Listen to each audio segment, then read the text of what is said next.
Share मार्केटमध्ये पैसे गुंतवून जादा परताव्याचं आमिष दाखवून गुंतवणूकदारांची 1,65,00,000ची फसवणूक केल्याप्रकरणी करवीर पोलिसांनी दोघा पती पत्नीला अटक केली आहे। सागर मारुती माने आणि स्नेहल सागर माने अशी आरोपींची नावे आहेत। फसवणुकीबाबत करवीर पोलीस ठाण्यात सुनील मनोहर आंबेकर यांनी फिर्याद दिली होती, त्यानुसार हा गुन्हा दाखल करण्यात आला आहे। या प्रकरणी पोलिसांकडून मिळालेली अधिक माहिती अशी की सागर माने आणि स्नेहल माने यांनी फॉरेक्स शेअर ट्रेडिंगमध्ये गुंतवणूक केल्यास गुंतवलेल्या रकमेवर गुंतवणूकदारांना दरमहा 10% व दरमहा 15% जादा परतावा देण्याचे आमिष दाखवलं होतं। मात्र पैसे परत न भेटल्याने फसवणूक झाल्याचं गुंतवणूकदारांच्या लक्षात आलं। त्यानुसार माने दाम्पत्याविरोधात करवीर पोलीस ठाण्यात फिर्याद देण्यात आली।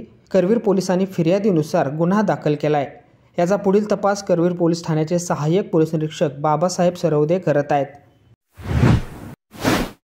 बाळ, फ्रीजमधून श्रीखंड काढ ना। आम्ही पूर्वी घरीच बनवायचो श्रीखंड, त्याची चवच वेगळी होती। आता काय सगळं रेडीमेड।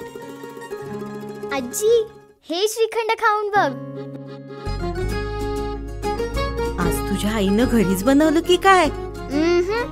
हे आहे गोकुळचं श्रीखंड। अगदी जिभेवर रेंगाळणार। जिभेवरच नाही तर मनावरही रेंगाळणार। गोकुळ श्रीखंड, मनावर रेंगाळणार।